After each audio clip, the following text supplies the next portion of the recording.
Okay, welcome back. And I want to start off this second part by doing an exercise just for 2 minutes. I want to ask you to recollect one thing, just one thing, in the past week, just one thing that you have done your best for, just one thing.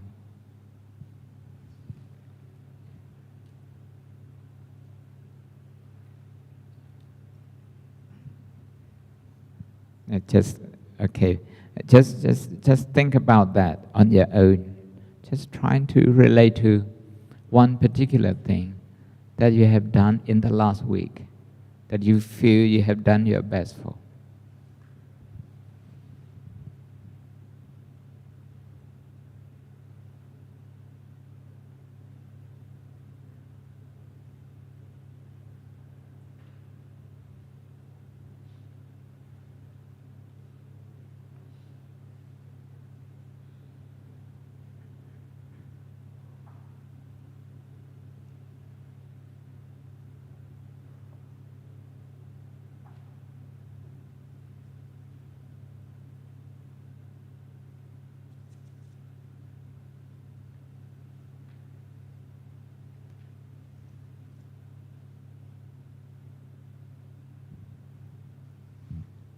Can I also ask you to try to appreciate something that is not related to you, or maybe somebody not related to you?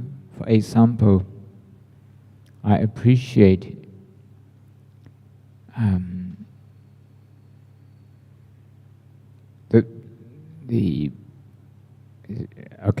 don't live in Yangon, I live in Taunji. Whenever I come to Yangon, I see the main street, the P road, to be very clean, and people keep it nice. Not just clean, but it's the people follow traffic rules, and they seem, the majority, not all of them, the majority of them seem to have empathy towards each other. The drivers, they are not related to me, but I see that.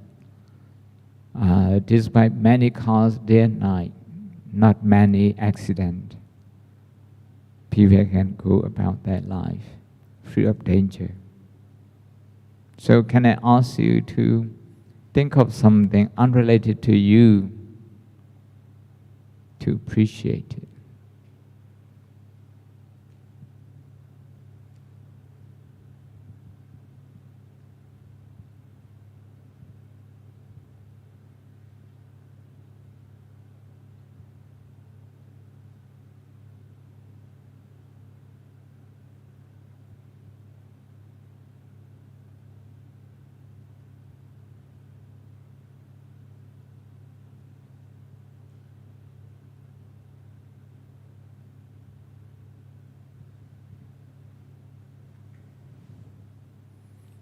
Okay, thank you.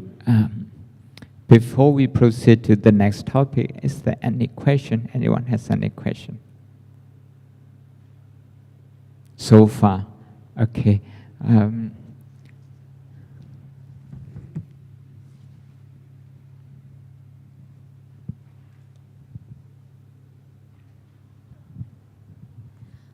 Can it not be related with the topic we're talking about?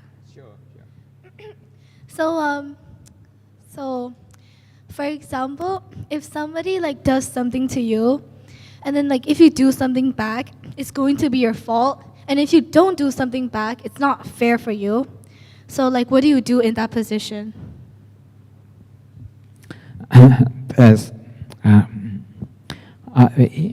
I don't know the exact situation that you're talking about. I try to imagine the scenario. The scenario, for me, to protect myself, I have to find a better time. If I mean, the time sometimes means everything. Whether to react on the spot, or whether to kind of strengthen my position so that the person will think twice before doing something to me next time. I say this because when I was young, I also got bullied. And when I was bullied, as a young boy, I didn't know that I got traumatized. And when I grew older, I also bullied somebody else once. And when I grew even older, when I started meditating and learning psychology, I knew that in my mind when I was bullying somebody, because I want to show that person, that innocent boy, that I was a strong one. When I was bullied, I felt weak, I felt beaten, I felt ignored, I felt unworthy. So when I thought now I had more strength, I was bigger, I can bully somebody, I felt what we call self-worth. That's how psychology goes. This is how a damaged person goes on, reacting to people. So the first thing that I would like to do in that case is to protect myself, to check my mind if I'm in fear. If I think I'm in fear, I'm going to be kind to myself so that I am no longer in fear. That's the best protection, number one. Protection from outside, we can do that. We have our parents, we have our friends, we have police, we have law, to protect us. But internally, psychologically, sometimes we don't even know how to protect ourselves. Saying this doesn't mean that you can't fight back. You can always protect yourself. But sometimes, if we don't choose the right time, through our reaction, actually, we make things worse. So it's about judgment of time and also the means, how to cope with that. In psychology, well, instead of reaction, we talk about response. Response and reaction, these two things, people think they are different. Reaction means we are emotional at that time. Response, we are calm, we are reasonable, like that. So when you are in a position not to react but to respond, I think whatever you decide will be good for you. Thank you. Thank you. Thank you. I hope it makes sense to you.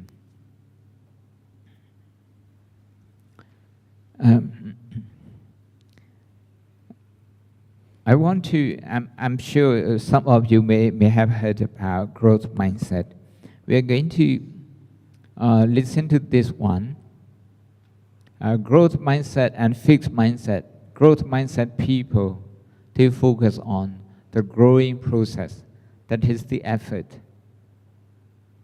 Fixed mindset people, they focus on the results. And they always compare their result with other people. So here we go. If you operate in the world of sports or education, you've most likely heard of the term growth mindset. It's a concept that's sweeping the world and changing and improving the way that people learn. This powerful idea has been pushed forward by Stanford professor and best-selling author Carol Dweck. For decades, I've been studying why some people succeed while people who are equally talented do not. And over the years, I've discovered that people's mindsets play a crucial role in this process. These mindsets are really important when it comes to learning. Her work has uncovered two ways of thinking about skill and development. Some people have what's called a fixed mindset. They believe that skills and intelligence are set, and you either have them or you don't. That some people are just naturally good at things while others are not. In short, they believe that you are not in control of your abilities. Other people have what's called a growth mindset, and they believe that skills and intelligence are grown and developed. So people who are good at something are good because they built that ability, and people who aren't are not good because they haven't done the work. In short, they believe that you are in control of your abilities. Really, the core idea here is people with a fixed mindset believe that skills are born. People with a growth mindset believe that skills are built. People with a fixed mindset believe that you can't or don't have to learn and grow. And people with a growth mindset do believe in their capacity to learn and grow.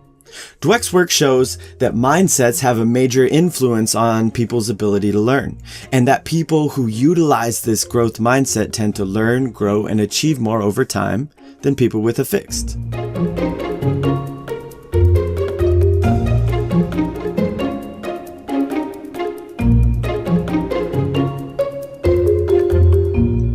Growth mindset really creates a solid foundation for great learning. And because of its power, companies, sports teams, and schools from all over the world are implementing this into their culture.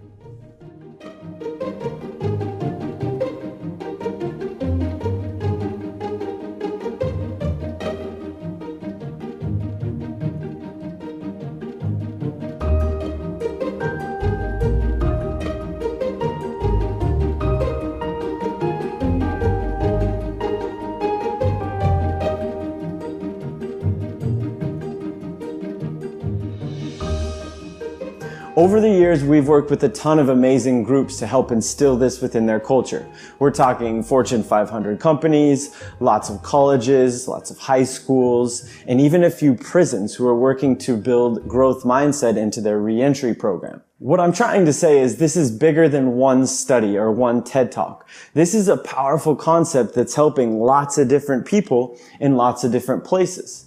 Now, the reason it's so important and powerful is it is the foundation for learning. And if you understand this, no matter what you build on that foundation, it will be more powerful. But to really implement and run with this concept, we need to zoom in and look at the nuts and the bolts of it. We need to talk about what it actually is and how it actually works. Through years of work, Dweck and her team have uncovered sort of the defining characteristics of the two mindsets. This table really illustrates the contrast between the two. The first big characteristic we need to talk about is belief. Again, people with this fixed mindset believe that skills are born and therefore they can't or don't have to learn. People with a growth mindset believe that skills are built, therefore they can learn. The second major characteristic is focus. People in a fixed mindset tend to focus on performance and outcomes and results. In other words, their main focus, their main concern becomes how they look, and more specifically, to not look bad.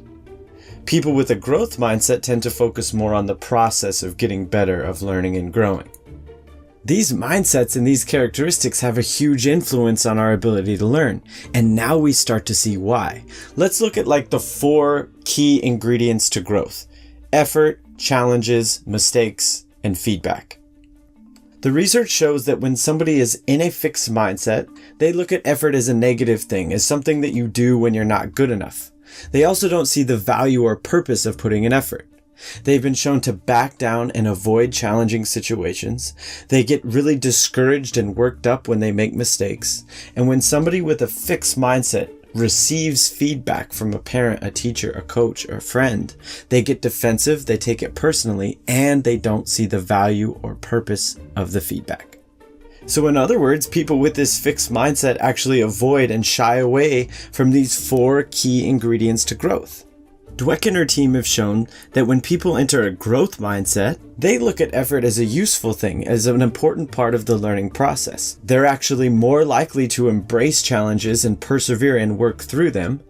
They see mistakes as learning opportunities, and when they receive feedback, they actually appreciate it and use it. Now, the fascinating and important part of this table is to connect the dots between these key characteristics of the two mindsets and our actions and behaviors towards learning. Let's look at the fixed mindset side first. They actually shy away from putting in effort because they don't believe that they can change. They give up when they're met with a challenge and things get hard because they don't want to look bad. So in their mind, the challenge becomes a threat, and because they don't believe that they can change. They hate making mistakes and are discouraged by mistakes because if you're making mistakes, you're not looking good. And they don't see the value or purpose of feedback because they don't believe in their capacity to grow. So in one way or the other, every single one of these actions is a byproduct of these characteristics. And the same is true on the growth mindset side. They see the value and purpose of effort because they believe in their capacity to grow. They're more likely to take on a challenge and persevere through it because they believe that they can grow and because they're focused on the opportunity to do that. So they frame a challenge as an opportunity to get better. And by focusing on the process and believing in their capacity to grow, they're more likely to understand how important mistakes are in this process. And when they receive feedback from a parent, teacher, coach, or friend, they're more receptive to this because their focus is on getting better and because they believe that that information can help them grow and they have the capacity to do so. 2 key points with this table. First, you're not just one or the other. This is a spectrum. And in different times, on different days, in different situations, you might be in a growth, while other times you'll slip into a fixed. But now that we understand how it works and we understand the characteristics, you can start to identify where you're at on the spectrum and, more specifically, the cause of that mindset. Is it our beliefs or is it our focus? Second, yes, these actions of learning are great, and they're definitely behaviors that we want. But we have to understand that they come from our mindsets. So to create a great culture for learning, it's about zooming in on beliefs and focus and creating a real growth mindset, which is one of the most important things we can do.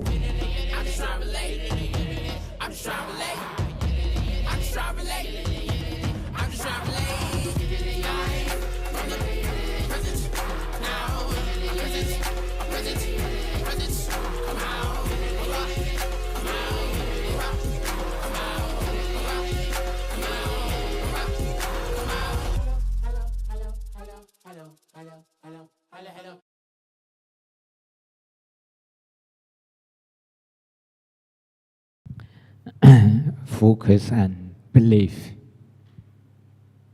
that determines our mindset, whether we have a growth mindset or a fixed mindset.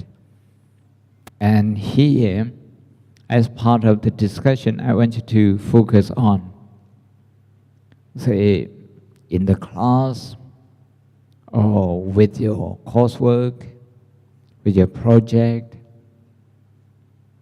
when you make mistake, how do you feel about that? And do you feel that your mistake will make people look upon you as being stupid, meaning you worry about how other people look at you? Or whether you think a mistake is an opportunity to learn, because when we make mistake and we learn from that, we don't usually repeat that mistake. And it's a lot quicker process of learning.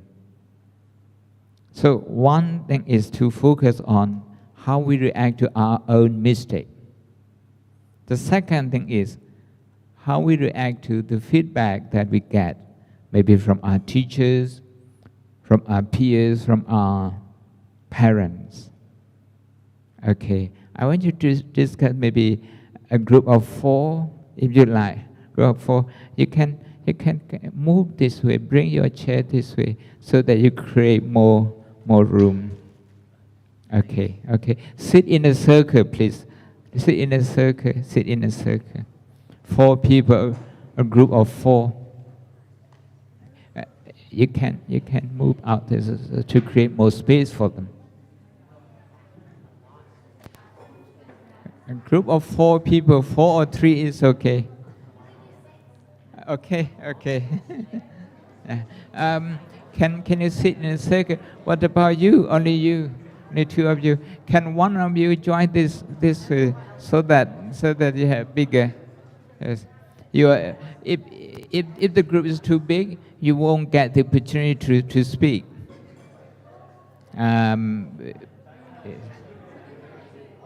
Okay. Okay. Can you move out a little bit? Move out a little bit. It's very good to speak to different classes. Come on this way, move to them. Okay. Okay.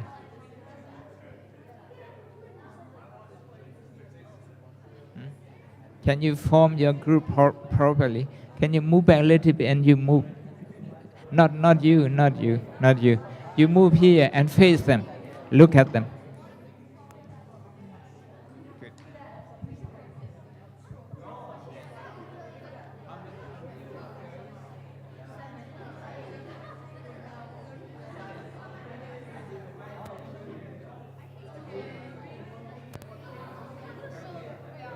Come out here.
Okay, one minute to go, 1 minute to wrap up, and I would appreciate now if you discuss a kind of summarize your discussion for each group and just one person representing the whole group sharing with the rest. Thank you.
Okay, thank you.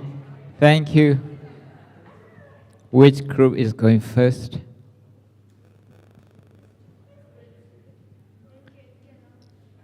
Which group is going first? Okay.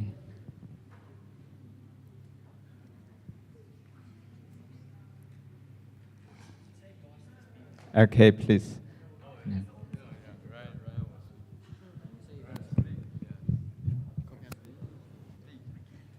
So our group was talking about how we perceive mistakes and how we can change them to improve for the better. When we make a mistake, it's bad. Yes, there are things that become bad because of the mistake, but it's always reverse. You can always make up for the mistake later.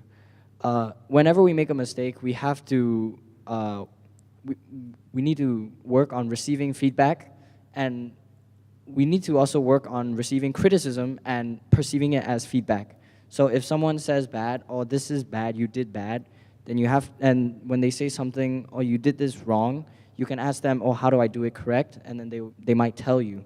So this is basically what our group was talking about. Thank you.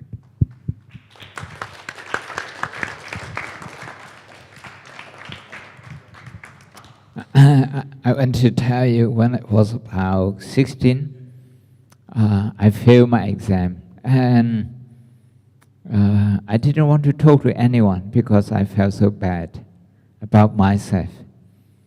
And my friends, even my close friends, they were trying to talk to me, trying to comfort me.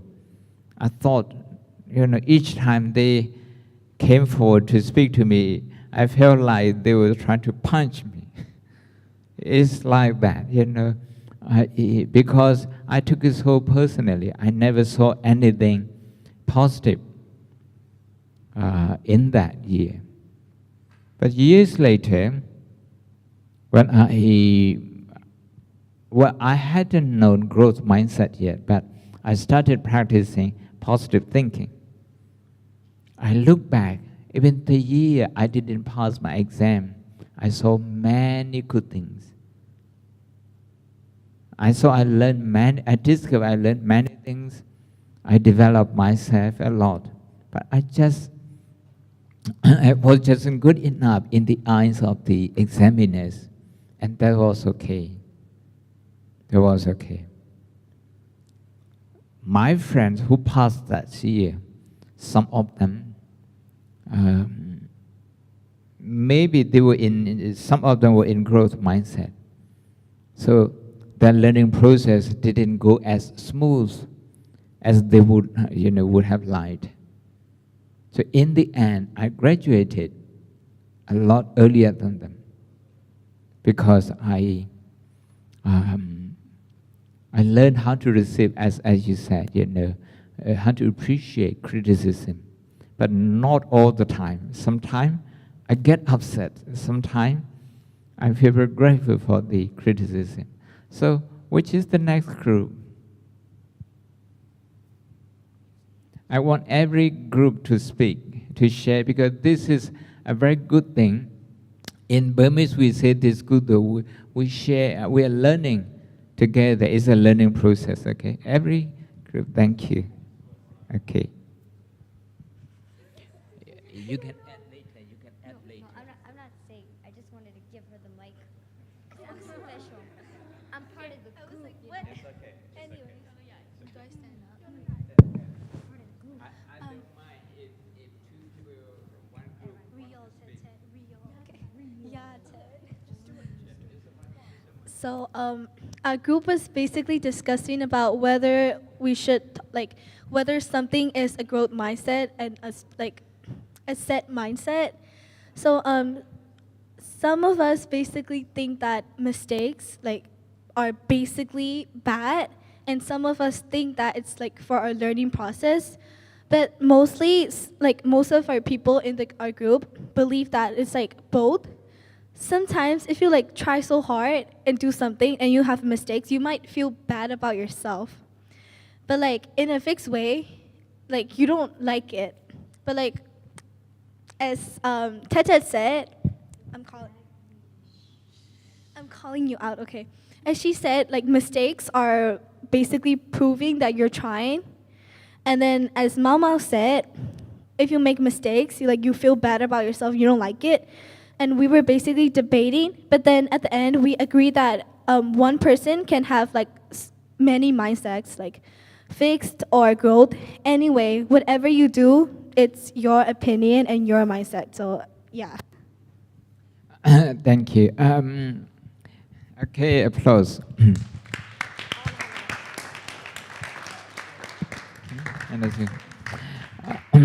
At the end, the video also says this is a spectrum. A spectrum is okay. We are either one way or the other. We are not always in a growth mindset, not always in a fixed mindset. But what we do is we try to promote growth mindset in ourselves.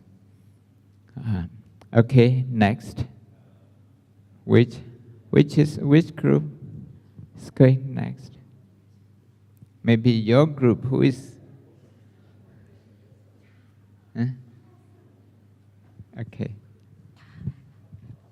Okay, so in our opinion, I think growth mindset is more important for us because, like, there are a lot of positive things about growth mindset. So if you build a skill, then you're improving. But like, for a fixed mindset, you believe that you're born with that skill, but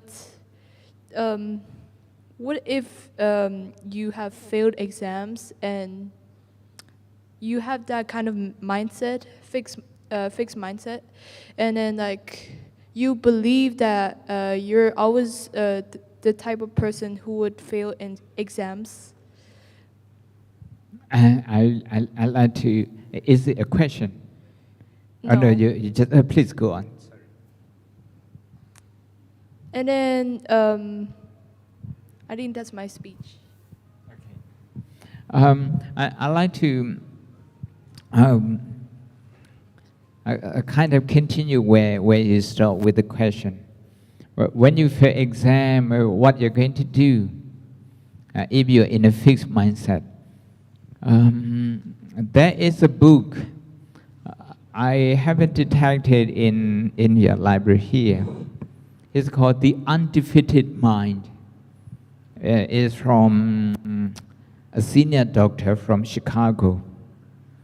When he was, I think, in his second year medical school, he failed exam. He failed his exam because of personal problem.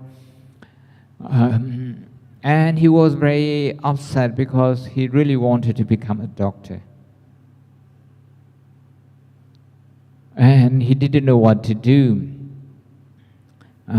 because he didn't want to speak to his professor. He didn't want to consult with his professor to get some more feedback. But one day during that time, when he was looking for a way out, he went to a Japanese Buddhist center, and they were doing chanting, not meditation, just chanting repeatedly in Japanese. One short sentence that they keep repeating again and again and again and again. He was just sitting there with them. Within a few minutes, he got a break from his automatic thought, from his autopilot thought. And one positive thought came to his mind. He said, if I study the same syllabus for 2 years, I might learn more than other students. That positive thought came to mind. So now, with that positive thought, he went back to his professor. So, is it okay if I repeat this exam, but I also move to the next year, which is the third year? And his teacher said, okay, you will have to do 2 exams that year, and also the repetition. And now, with positive mind, that I can grow, I can learn. If I learn this, maybe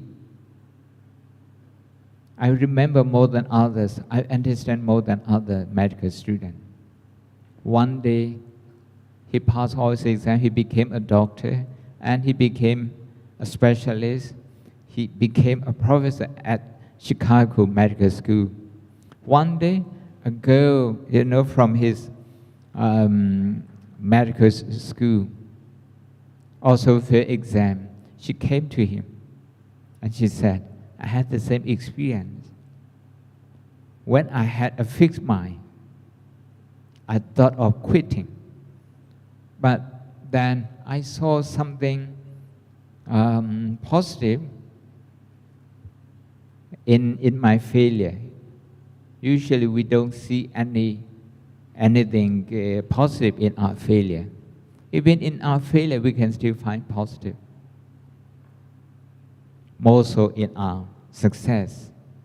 So this is what I learned from that book, The Undefeated Mind. So which is the next group? What about you guys? Okay, thank you. So we talked about how we perceive feedback and how we can use mistakes to improve ourselves. And we also talked about our own mindsets and what we think we have. So Karkar thinks he has a growth mindset as well as Rusty. Thank you. Thank you. I want to tell you a Buddhist story. The Buddha had two chief disciples. Okay, ancient Buddha and ancient Mogglan, that's in Burmese, how we pronounce them, or Venerable Sariputta and Venerable Mogglan, two chief secretaries. Venerable Sariputta was considered to be most intelligent person apart from the Buddha. And he was a growth mindset person. He tell himself, okay, he was telling himself, it would be nice if I have, he picked up with his hand, okay, sand from the beach. If I get this many people to give me feedback on my work, on my behavior, that would be wonderful, that would be the greatest blessing. And one other story that the Buddha's, when he was a prince, when he was a crown prince, his driver who took him to the forest when he left home. He also became a monk later, but he didn't care about anyone else because he thought everybody came after him, came later than him. He was the first to know Prince Siddhartha. So he never listened to anyone, he never listened to any feedback. Even the Buddha couldn't convince him to appreciate people's feedback. So after the Buddha, just before he passed away, the Buddha said, okay, you just ignore him. If you can't say anything to him, if he is not receptive, you just leave him alone. When he was left alone, he now knew how important friends were, how important their feedbacks were. So he changed himself and he became receptive. And straight away, he became enlightened because his learning became very sharp. Okay, maybe your group now. Okay. Okay. So my group thinks that we all have like a growth mindset, but we think that we have a little problem with taking feedback and stuff. So sometimes, like there is a guy who gives us like lots of feedback. Sometimes we take the feedback as good and we would use it. Sometimes we take the feedback as like some sort of like bad idea and we won't use it. But sometimes we even think that the feedback somebody gives is like some sort of insult. The thing is, we think that we need is trying to say. So like before we like argue back at the feedbacker or like, you know, take any like advice from the guy who gives feedback, we need to like try to think what the feedbacker is trying to say. Yep, that's all from us. Thank you. Thank you. Thank you.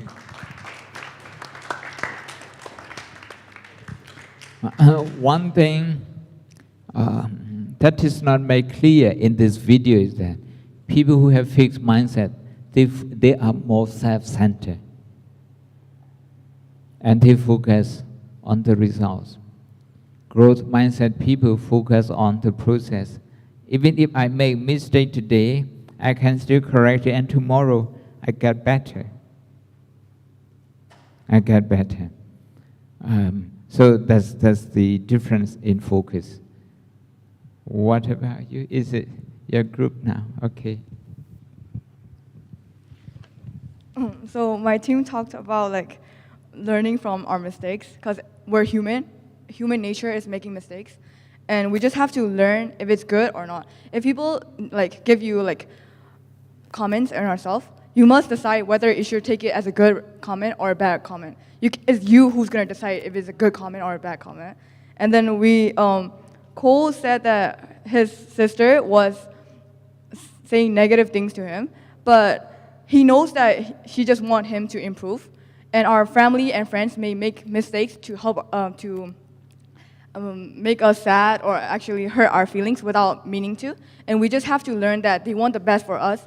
And sometimes we just have to understand people and not think that everything, like what everyone comments are bad. Whether even if it's good or bad, we must actually be silent and listen to them. Because if you know that the thing's gonna get worse when you're gonna reply to them, then just stay silent. Because staying silent is better than talking and replying to them. Because if you reply, there's gonna be mistakes in your words. But if you don't, then it's gonna be silence, and both of us can understand each other's feelings. Yeah.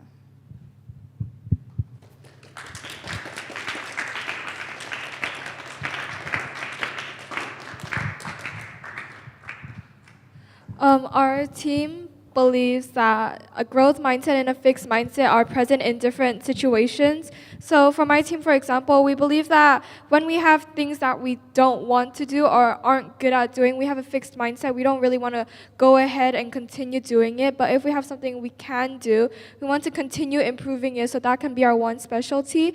Growth mindset and fixed mindsets happen in different situations, and a person can't always 100% have a growth mindset or a fixed mindset, because that would make them incredibly flawed or incredibly perfect, which is not possible in a human. That's what my team believes.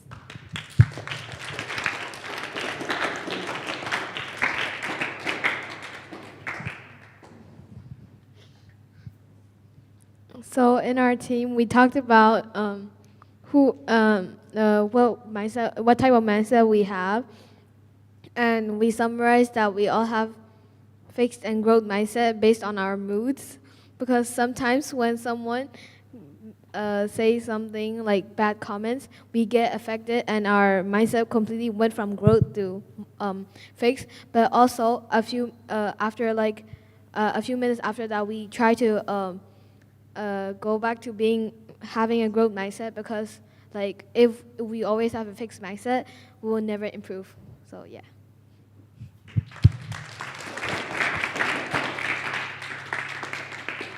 Hi, Dan. You're done. And your group? Same. So we just believe that it's very dependent on the scenario. Like if you're like someone who's good at working by yourself, and then like you just suddenly fail so quickly, you're just like, wait, I can fix this. No need for your help. No need. And then but then when it's something that you're like not so good at, like you're completely fine with mistakes. You know that they're gonna happen already.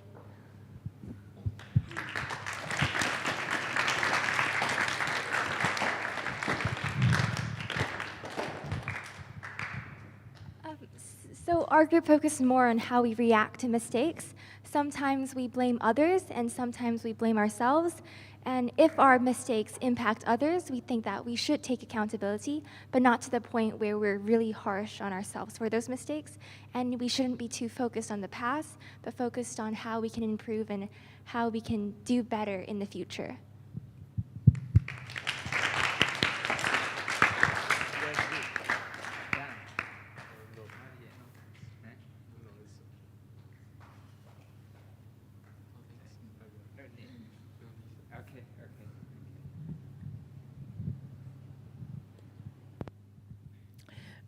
Growth mindset also impacts our motivation. When you are learning something and now your motivation drops, that affects your learning process and also the outcome. So how to keep your motivation high? Especially when you encounter difficulty. I want to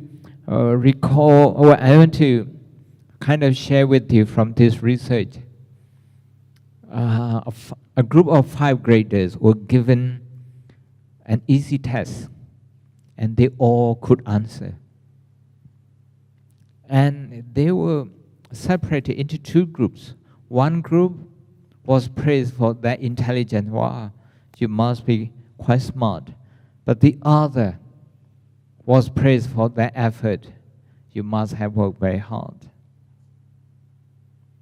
Then came the second test, where you have options, a more difficult one and some easy ones. The reason for a different design of the test is because the researchers want to know whether you're going to choose difficult options or easier ones. If you have choices, okay, harder options and easier option, who would go for easier option? Can you raise your hands? And the teacher would tell you, if you choose for the harder question, that's going to be good, for your learning. Is going to sharpen your brain. So with that incentive, who would choose just easy option? Can you raise your hand a little bit higher? Okay. Who would choose harder options? Okay. Thank you.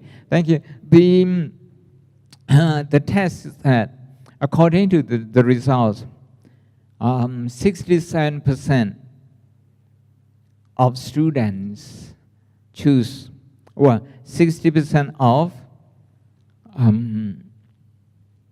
the students who were praised for their intelligence, they chose the easy options because they thought if they chose harder questions, if they score less, that would reflect badly on them, and people would think they are stupid, they are not smart enough. So they would like to remain a kind of high in people's esteem. That is why they just care about the results and they went for easy options.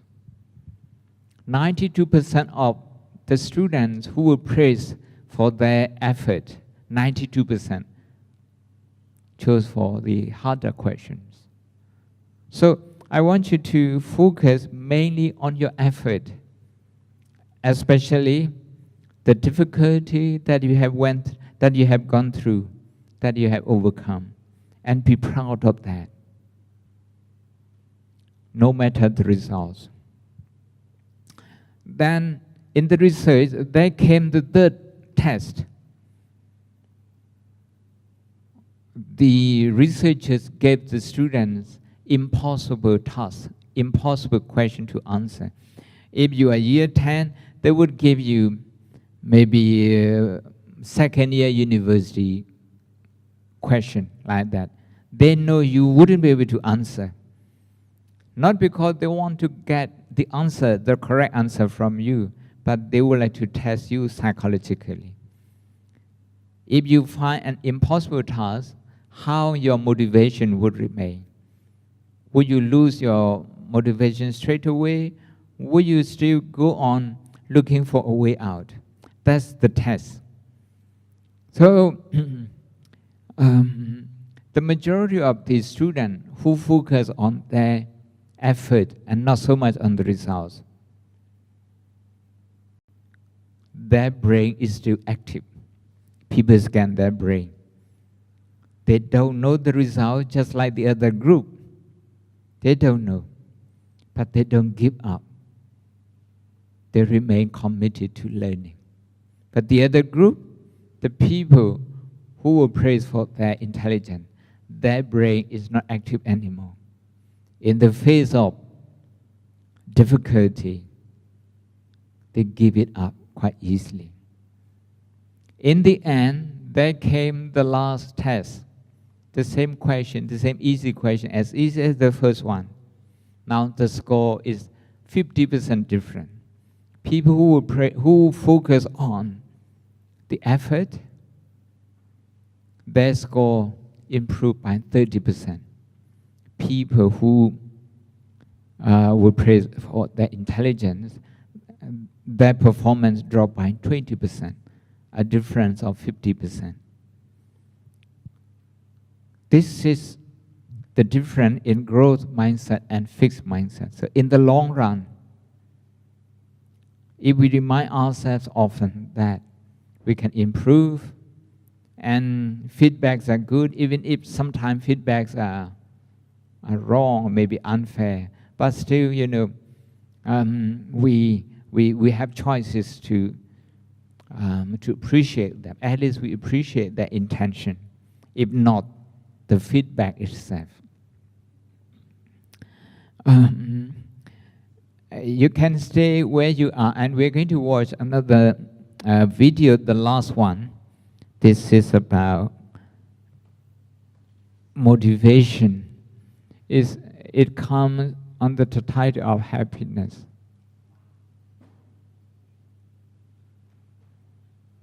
This is from Harvard professor. It's about having a purpose and meaning in life. By the way, how are you feeling this morning? Yes, you. Happy? Not so much? Well, new polling shows happiness levels in the U.S. are on the decline, and it is especially prevalent in people under 30. Take a look at this curve. Historically, happiness is high when you're young. Then the deep, dark valley comes before happiness increases again, thankfully, with older age. But new research shows a shift in this happiness curve, largely based on Gallup polling. So the left side of the U shape is when people are younger, and that shows happiness starting out much lower and staying below the norm before eventually increasing. And this happiness decline isn't happening in a vacuum.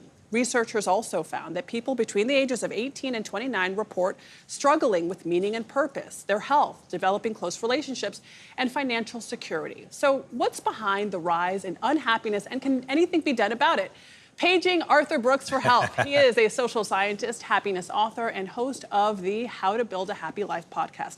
Welcome. Thank you. It's great to be with you. So, what is happening? Because, we can understand why people have a lot of happiness when they're younger, but now we're seeing younger people with less happiness than before. What's happening? So typically what has happened until relatively recent history is that people actually have a lot of enjoyment early on in life.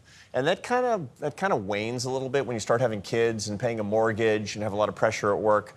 And life is great as far as it goes, but then happiness picks back up again in your 50s, which I didn't know. By the time I got into my 50s, I said, "Oh, yeah, you finally get it." Coincidentally, might coincide with the kids moving out. But what we find lately is there's a new pattern emerging, which is that younger people don't have that bliss in their 20s. You find that they actually have higher rates of clinical depression, higher rates of generalized anxiety, and we actually know why. Which is they're having a harder and harder time answering the question, what's the meaning of my life? Which is amazing when you think about it. It's such a big philosophical question. And that question has existed since the beginning of time. Exactly right. So why are younger people today struggling with that question? Well, normally others hadn't. Well, you can't answer that question perfectly. It sort of eludes the words. Right. But what you find is that people were doing things in their life that gave them the sense of meaning that they're not doing today. There's really 5 things that people do in their lives that gives them a sense of meaning. They fall in love. They worship or follow some sort of serious life philosophy. They find a calling in their work. They understand beauty, especially in nature, and that they understand that suffering is a sacred thing, that suffering is a normal thing. And what you find today is people are less likely to fall in love. They're less likely to worship in a traditional, at least traditional religious faith. They're less likely to say that their work is a calling. They're less likely to be out in nature, and they're trying to eliminate their suffering as opposed to growing and understanding what the meaning of their suffering is. So, Arthur, it does sound as if a lot of these causes could be alleviated by removing yourself from the internet or removing yourself from social media, only because a lot of the things that you say, for example, finding meaning in your work. If your work is being an influencer, it may make you a lot of money, but what is the true meaning in becoming an influencer and living your life entirely on social media? If you're not getting outdoors, or if you're not building a relationship, I've had young women. Because you're doing this. Remember, I did a story on dating now in 2025. This young woman told me she can't even meet guys because guys are still living at home and afraid to approach women because they don't know how to talk to them. And apps actually don't generally lead you to the kinds of relationships that are most compatible with what you're actually looking for. There's more dates and less attraction when we're actually intermediating that on. apps. I have lived that. Yeah. I have lived it, but you got through it. I did. She did. It's really important. And then I met someone off the app. Really? Yes. You met your husband not on the app? Yeah. We were basically arranged by our families. That's the way it's supposed to be. I met my wife the old-fashioned way, which was a friend introduced us at a party. Yeah. But plenty of people meet on the apps and get married. They do, but it's a harder way to actually fall in love because actually it doesn't have that complexity to it. It actually, what you're doing is you're reducing the complex experience of falling in love to a complicated algorithm, and it's not the same. There's no mystery in that. And we find meaning in mystery. That's how humans are actually wired. Meaning in I mystery. knew it. Meaning in mystery. That's actually right. And the mysterious parts of life. And look, we know the neurochemistry out of this works That ties too. into all of your 5 things. Yeah. Because there's mystery in love, there's mystery in nature, right. there's All of mystery it. in Calling, in your calling. suffering, nature and beauty. The It's suffering all I don't mystery. quite understand. No, the like, suffering. why do we want to in fact, I've always said that. or appreciate suffering? Of course. I've always said that you gain an understanding and a deeper appreciation of life when you suffer. Yeah. The title of my book is going to be Thankful for the Pain. Because you embrace the suffering and you embrace the pain because it leads to an enlightenment. Yeah, exactly. If I asked either one of you, tell me when you really understood, you can't articulate it exactly, tell me when you understood the meaning of your life. You wouldn't say that week at the beach in Ibiza. Yeah. You would no. You would actually talk about when my mother died, when I was afraid, when things were falling apart, and I persevered. There's something about suffering that's unbelievably sacred, and we have an approach to suffering, especially for people under 30, that says if you're depressed or anxious or sad, it means something's broken and wrong. Well, let me tell you. Life on Earth has a lot of suffering to it. If you're not depressed and anxious ever, then you need therapy. Wow, really, really interesting. Thank you, Arthur Brooks, as always. That was today's By the Way. Sorry to stop it before it finished. This is a professor from Harvard Business School, Professor Arthur Brooks. The other two are journalists. I want to introduce you to his work, this person. He teaches the science of happiness in a business school at Harvard University. So here, I just want to pick up one point, how they appreciate suffering. The suffering we cannot avoid. There are things that would disappoint us, that would frustrate us, and that would put us under pressure. We have those things in life, starting from exam, starting from relationship with parents, with friends, like this. So they're saying suffering is normal. But by doing that, they are not asking us to a kind of increase suffering. Rather, it's the other way around, to learn how to be calm and steady in the face of something that we don't want. And one thing that, from his work, he co-wrote a book, he co-authored a book that is a bestseller with Oprah Winfrey. How to Build a Good Life, that's the title of the book. In that book, one thing that I would like to emphasize today, because we don't have much time left, is about purpose. When I say purpose, it means, okay, you enjoy studying math. If just to get the best score, high score, so that you can go to a big university, that purpose is too small. According to him, you should have a bigger purpose. How math is important in engineering, in economics, in everyday life, in communication with other people in different parts of the world. So if we find a bigger purpose like that, we are likely to be happier, according to him. So if English is your favorite subject, then see how learning English can benefit you and many other people. Think about other people. If history is your favorite subject, by learning history, how a society learn how to not repeat their mistakes. for example. So that way. Now, I want to give you about 3 minutes on your own, 3 minutes in silence, just to reflect.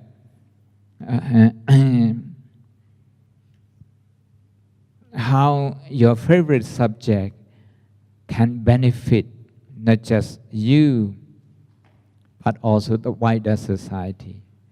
Okay. What about closing our eyes and doing this? Just 3 minutes. We think about the benefit of the subject we are learning. How it's good for the wider society. If you learn mathematics, if you go on maybe learning physics, chemistry, or maybe engineering, economics, how that can benefit a country like Myanmar.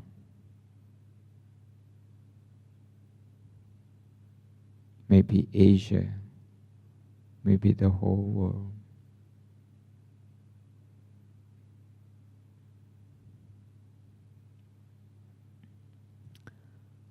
I'm interested in psychology and meditation myself. And I see how people in the whole world. I have lived in England for 29 years. So I don't see any difference when it comes to emotion. I've been to a few countries in Europe and also to North America, a few in Asia. Emotion is what connects them, positive or negative. So I see my work as very important for the society. You can do the same through something you are interested in.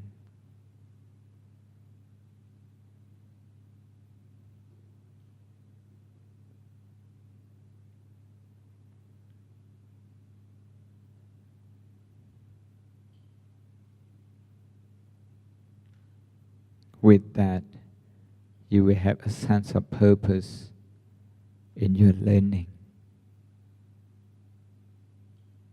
A sense of purpose even in the process of learning when you make a mistake. Because you're learning something.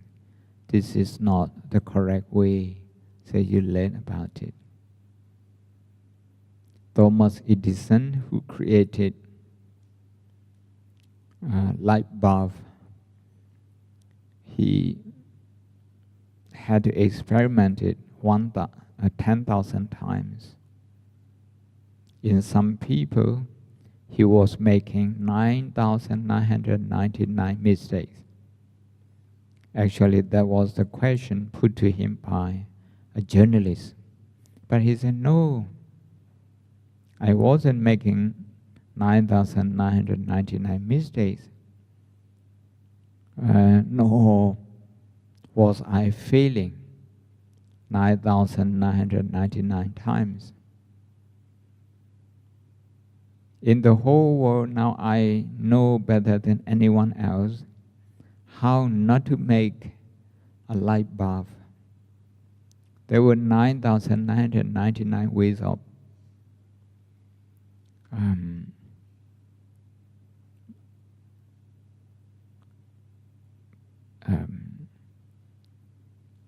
9,999 ways through which you can't create a light bulb. When you knew them, then you come to see the one way that you could do that. And all the 10,000 ways are part of the learning process that's called research. One day, a factory, a machine in the whole factory, a huge factory stopped working. None of their engineers could fix that. So they had to call on a consultant from outside, and he came. And he used a hammer, he hit somewhere twice, and the factory started working again. And they asked him, how much are you going to charge us? Please give us a voucher. So he gave them $250,000. $250,000, that's a lot of money. So, how can you charge us? Can you give us in detail? So he produced just 2 details. Now you can open your eyes. Now he produced two details on the voucher, just 2. Okay, using the hammer and hitting one spot is $1, just $1. It costs. He would charge him only $1. Knowing where to hit was 2,000 and how much? $49,999. Do you get what the message? Okay, if I charge you for fixing your computer, I just press one button and then your computer start working again. I charge you $100, and you will ask me, excuse me, can you tell me some detail about this? I will tell you, pressing that button is only $1. Knowing that knowing where to press is $99. You got my message? The message from Thomas Edison is that 9,999 times when he couldn't produce the light bulb wasn't a failure. He didn't consider it a mistake. He was considering it as a part of the process. So he could maintain his motivation. Otherwise, he could have given it up long time ago, and it would have taken a lot more years to have the lighting that we have now. So now motivation and mindset come together. Our attitude also part of it. So to go back to the Harvard professor about happiness, having a wider purpose to serve the community, to want to be of service to the community, that helps us maintain our motivation, and also to be in a growth mindset more than a fixed. Any question?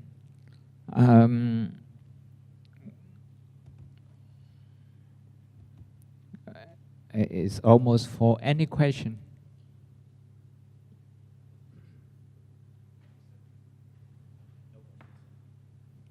Any question from your group? Any question? Any question? Any question? Any question? Any question? Any question? Okay, if you haven't any question, I just would like to remind you today is Sunday. You have made a big effort to come here. It should be your holiday. Instead, you spent almost half a day, some of you, the whole day, MK and also Grace the whole day with me. So I really appreciate your effort, and applause to all of you.